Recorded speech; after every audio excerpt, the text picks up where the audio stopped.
نبی پاک صلی اللہ علیہ وآلہ وسلم کی امت میں بہت سارے ایسے افراد آئے جنہوں نے قرآن و سنت کی خدمت میں اپنا وقت لگایا، اپنے زندگی کے اوقات کو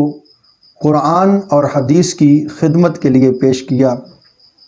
انہی نفوس قدسیہ میں ایک نام پیر طریقت، راہبر شریعت، فاتح عیسائیت حضور قبلہ بابا جی پیر ابو النصر منظور احمد شاہ صاحب رحمۃ اللہ تعالی علیہ، بانی و شیخ الحدیث و تفسیر جامعہ فریدیہ ساہیوال کا نام نامی اسم گرامی بھی ہے۔ حضور قبلہ بابا جی رحمۃ اللہ تعالی علیہ نے اپنی پوری زندگی عشق رسول، محبت رسول اور دین متین کی خدمت کے اندر وقف کر رکھی تھی۔ بابا جی قبلہ رحمۃ اللہ تعالی علیہ نے دین متین کے ساتھ محبت کا ایسا عملی مظاہرہ پیش فرمایا کہ اپنی زندگی کے آخری لمحات تک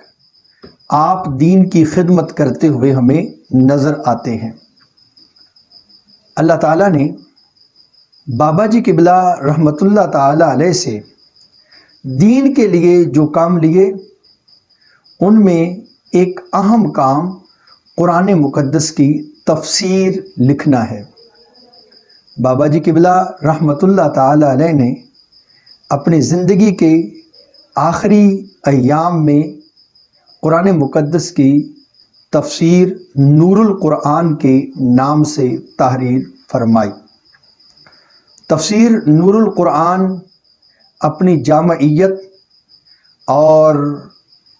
خوبیوں کے اعتبار سے ایک اہم تفسیر ہے۔ پیر طریقت، راہبر شریعت، جانشین ابو النصر حضور قبلہ پیر ڈاکٹر مفتی محمد مظہر فرید شاہ صاحب، محتمم جامعہ فریدیہ ساہیوال، آپ نے یہ حکم ارشاد فرمایا کہ بابا جی قبلہ رحمۃ اللہ تعالی علیہ نے دین متین کی خدمت کرتے ہوئے جو قرآن مقدس کی تفسیر تحریر فرمائی ہے، ویسے تو تحریری شکل میں وہ تفسیر عوام الناس تک پہنچ چکی ہے، اور بابا جی قبلہ رحمۃ اللہ علیہ کی خواہش کے مطابق جامعہ فریدیہ کی لائبریری میں آ چکی ہے، اور لوگ پاکستان اور اندرون ملک اور بیرون ملک پوری دنیا کے اندر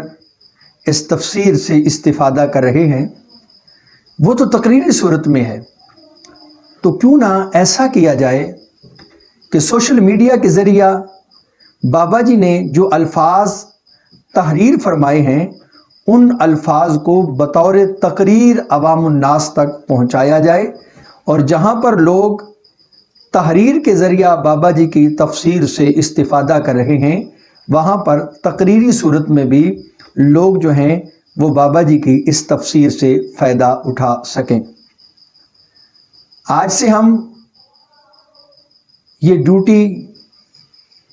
اپنی سعادت سمجھ کر شروع کر رہے ہیں۔ روزانہ کی بنیاد پر بابا جی کی لکھی گئی تفسیر نور القرآن کا کچھ حصہ آپ کے سامنے پیش کیا جائے گا۔ دعا فرمائیں اللہ تعالی ہمیں اس نیک کام کو پایہ تکمیل تک پہنچانے کی توفیق عطا فرمائے۔